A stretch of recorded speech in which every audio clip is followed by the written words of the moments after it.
Jadi saya SMP kelas 1 itu ibu saya sakit gitu kan. Saya pernah ya nungguin di rumah sakit di Serang gitu kan. Ya karena memang kurang mampu gitu kan. Ya tahu sendiri lah gitu kan. Jadi begitu saya sekolah SMP itu kelas 1 tuh, saya tulis di buku tuh cita-cita ingin jadi dokter. Habis itu dari situ dari dalam. Nah, akhirnya udahlah supaya saya ini bisa bertahan sekolah. Akhirnya saya putuskan ya karena itu iya jualan rokok itu. Jadi karena nginep ikut teman, dia sama orang tuanya dagang baju-baju kaki lima tuh. Saya ikut di situ, akhirnya saya dagang rokok. Asal keliling-keliling. Yang di kotak itu ya.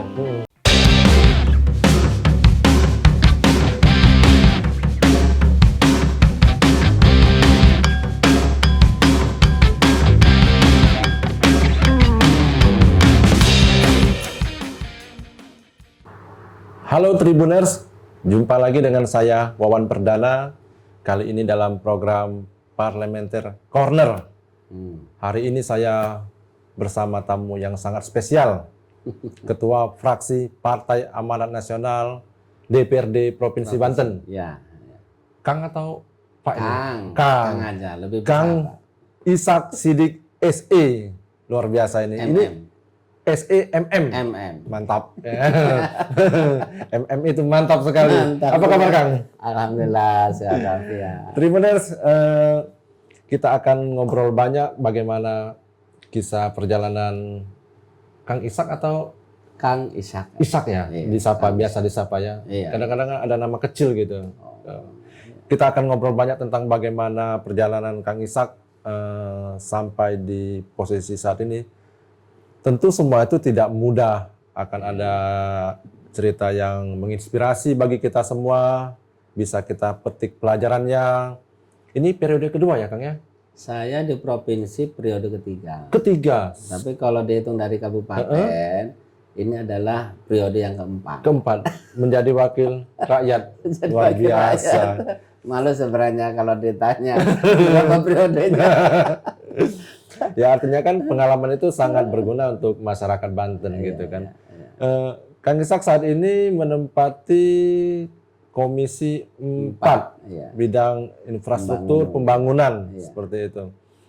Nah Kang, jadi anggota DPRD Kabupaten kemarin tuh atau Kota Cilegon ya? 2009 DPRD Kabupaten Serang. Kabupaten Serang. Dapilnya DP 5. Itu usia berapa itu Kang?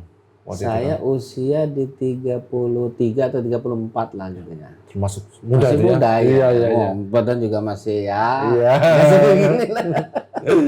Iya 2009. Iya. Itu memang cita-cita sejak lama jadi politisi atau memang seperti apa itu? Ya sebenarnya saya dulu lagi masih ya anak-anak gitu kan.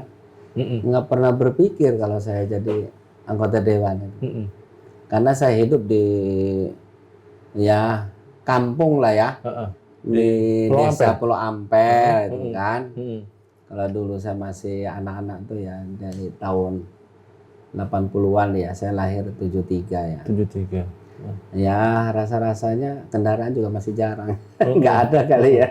Jadi waktu itu nggak ada mimpi jadi? Nggak ada mimpi gitu di masa saya anak-anak ya. Paling tahunya ya bantu orang tua ke sawah gitu kan, kebun gitu kan. Oh keluarga petani ya? Iya. Jadi bapak saya itu tukang potong rambut, pangkas rambut. Asli Garut namanya? Enggak Garut. Orang Garut gitu. Dan ibu saya itu ya dagang nasi ya, warung di rumah ya Kang? Iya, di pasar, pasar. Namanya Pasar Pulau Kali.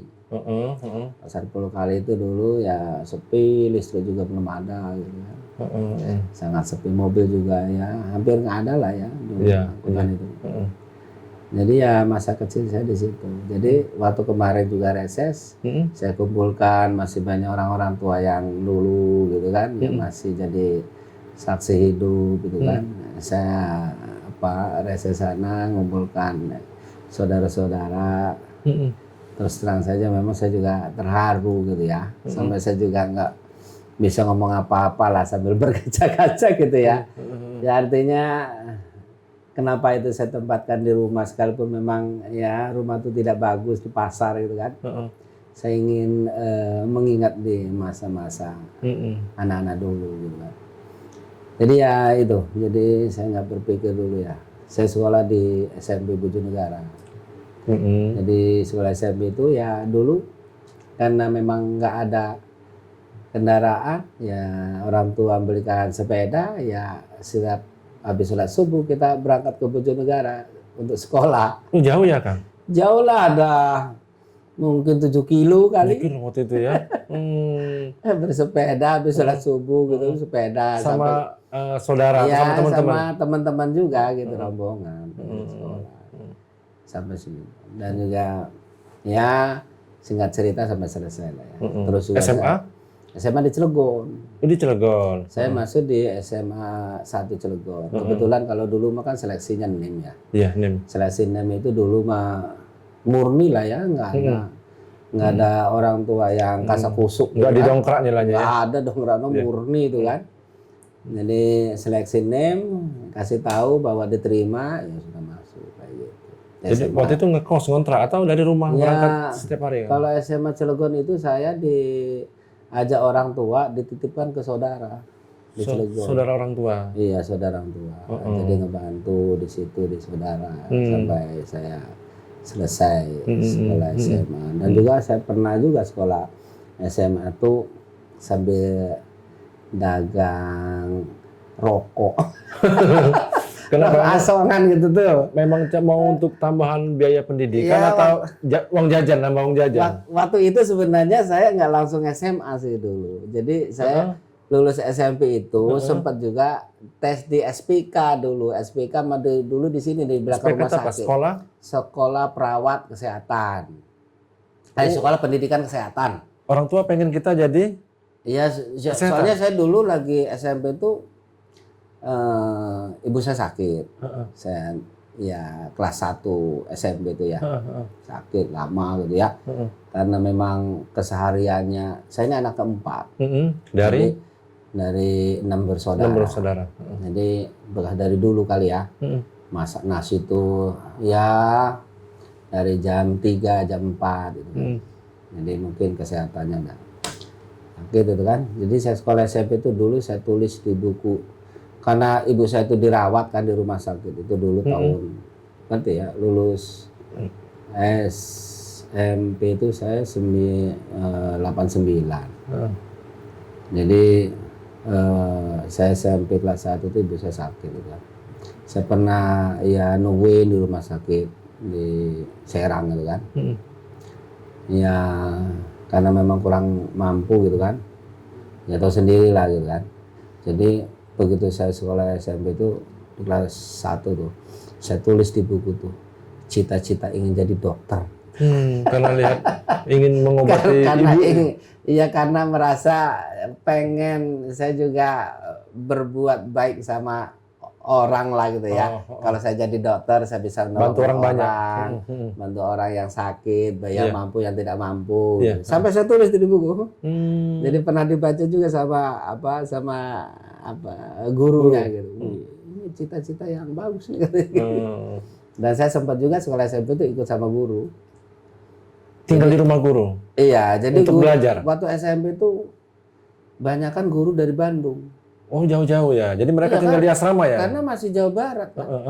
Jawa Barat. Jadi banyak guru yang masih bujangan ditempatkan di Bojonegara. Masih pada bujangan guru-gurunya. Jadi ada satu bangunan yang sebelah sininya perpustakaan, sebelah sininya sebenarnya ruang-ruang dipakai oleh guru-guru yang dari Bandung untuk bermalam di situ, untuk ngajar.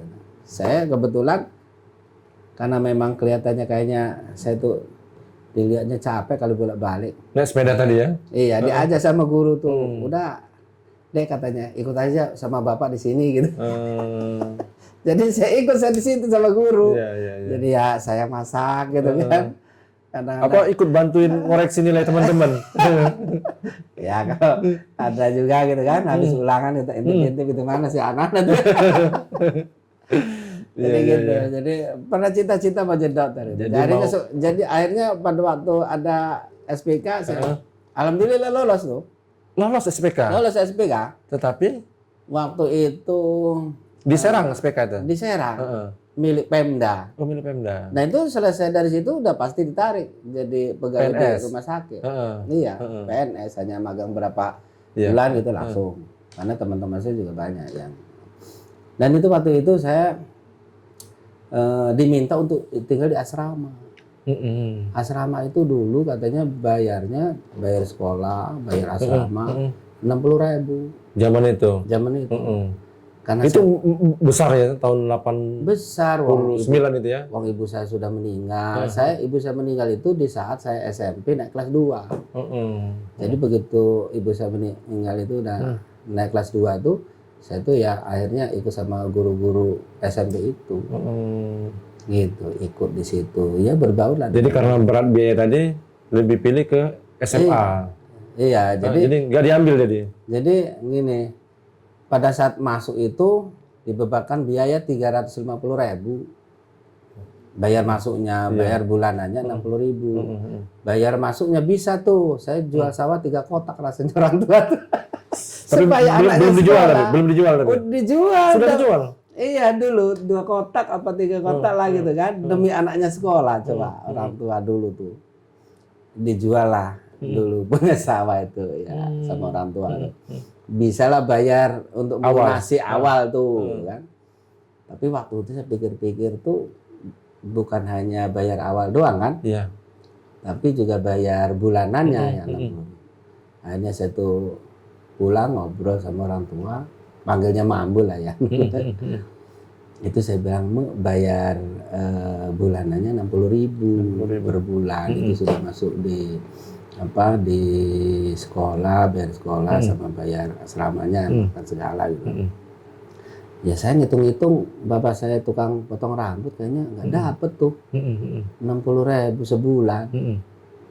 Akhirnya waktu itu ya saya putuskan, udah masuk tuh sekolah sehari, pikir-pikir kayak gitu, akhirnya saya beranikan diri tuh ngadep ke bagian keuangan. Bu, saya bilang, saya kayaknya nggak bisa lanjut sekolah di sini. Kenapa deh? Enggak sih, saya bilang takut nanti ke depan enggak terbiayai, jadi nanti mogok di tengah jalan.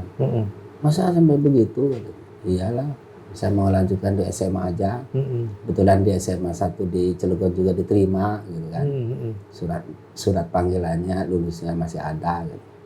Ya sudah, kalau kayak gitu nggak apa-apa. Tapi uangnya gimana? Ya udah nanti dikembalikan semua. Gitu. Semua ya? Ya semua balikin 350.000. Akhirnya saya dari SPKD Serang langsung saya ke Cilegon.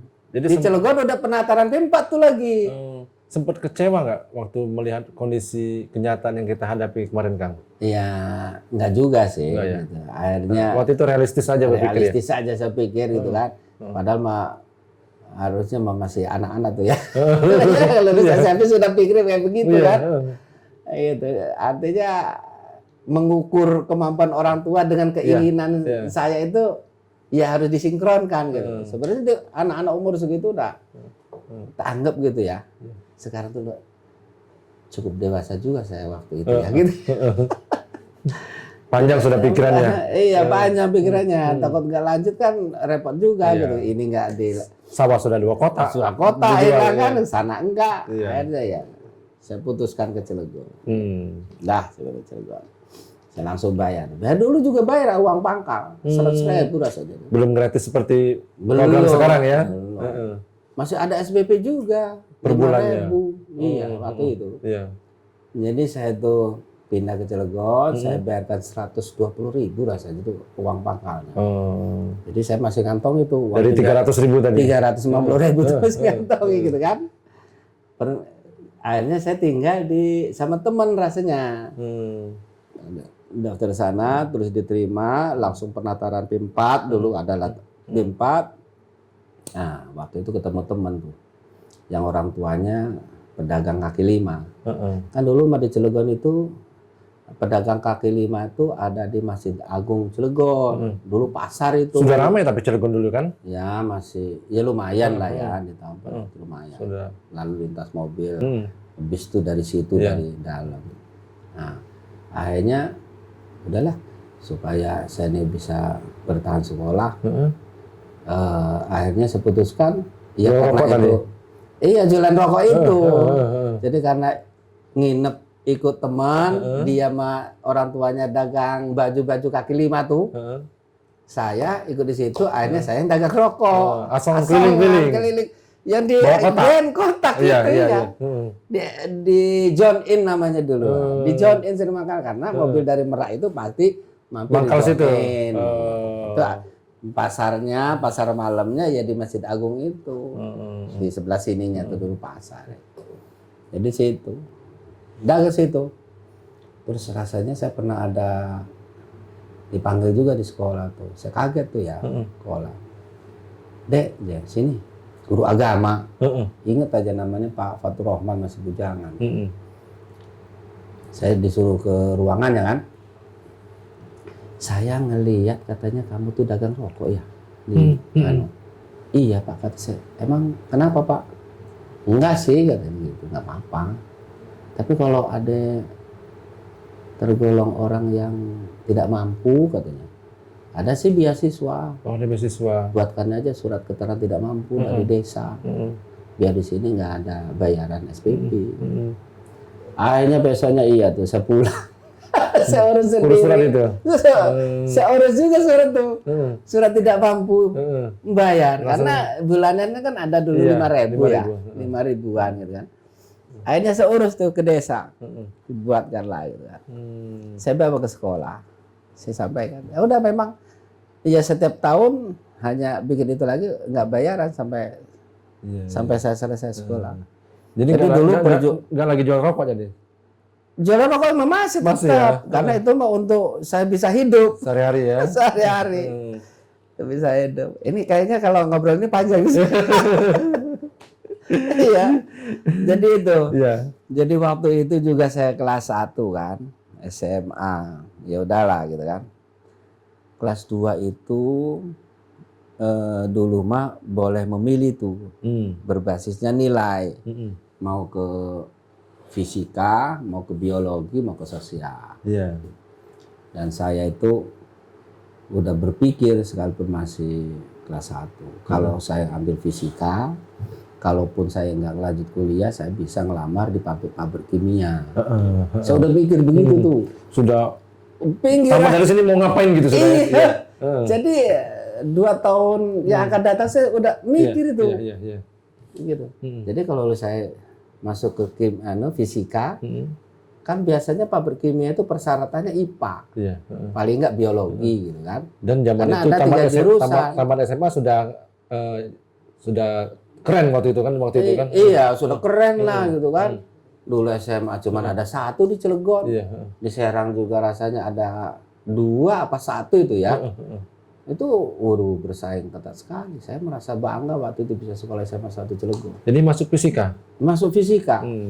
Saya berjuang itu dulu sekolah. Ntar ya, dagang asongan itu 3 bulan bangkrut akhirnya kan.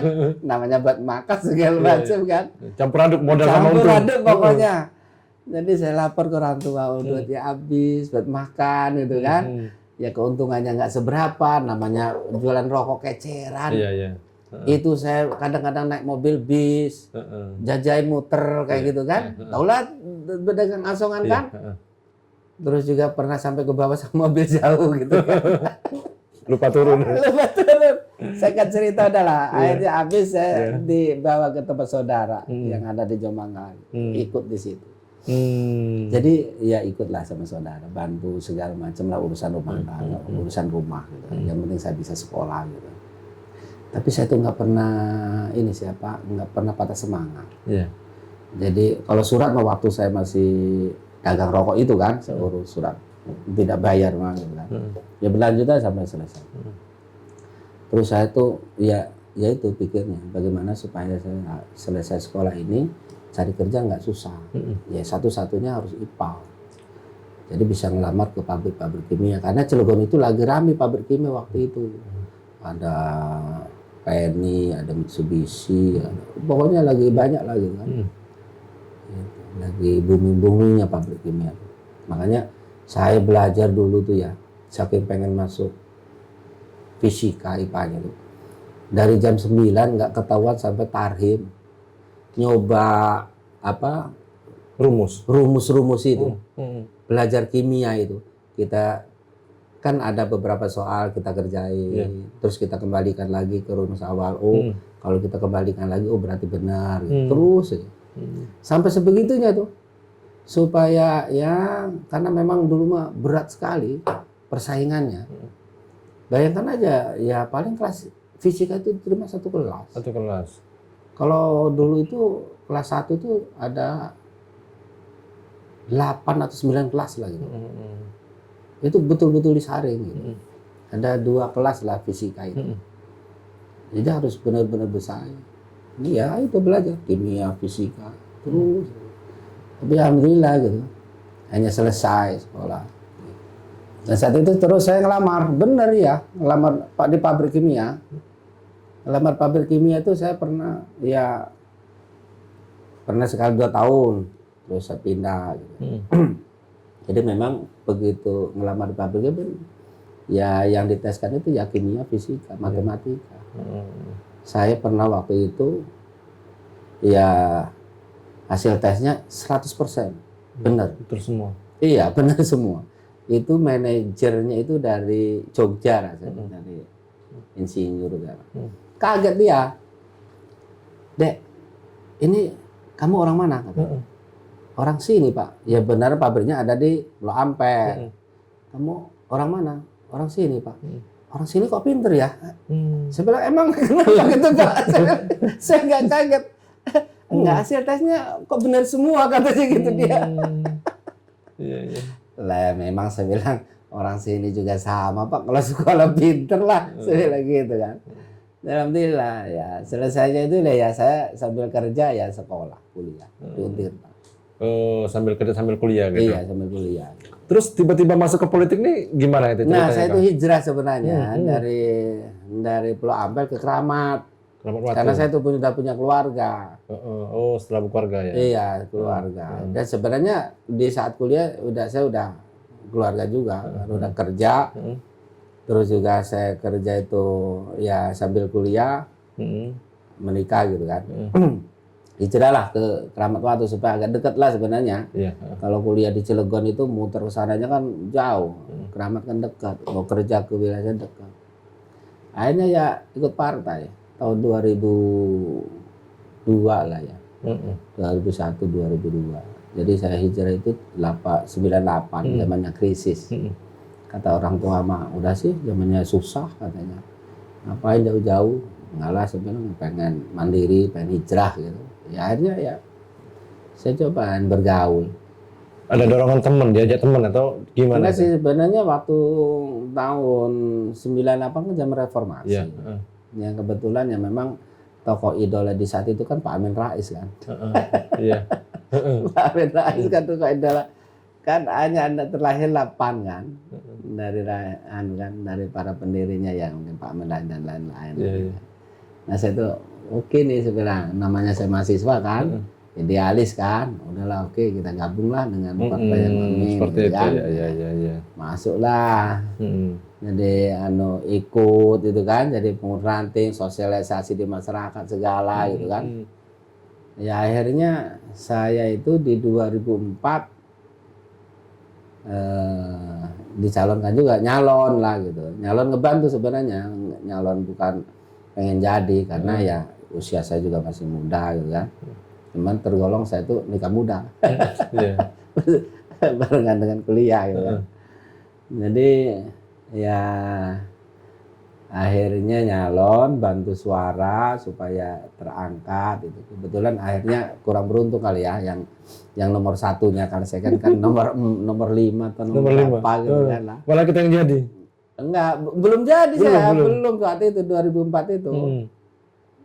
maksudnya saya nyalon juga hanya untuk membantu suara, kan itu masih tertutup. Iya, iya, iya. Masih nomor urut. Heeh, Kalaupun jadi juga nomor 1. Iya, Nomor 1-nya kan ketua DPC saya gitu. Jadilah gitu kan. Bantu berkontribusi suara. Namanya kita kader. Tapi ya akhirnya nggak jadi juga, nggak dapet 1 kursi. di dapil itu ya. Di dapil itu. Akhirnya ya singkat cerita, udahlah pemilu selesai, kita juga terus bergulir kan. Iya.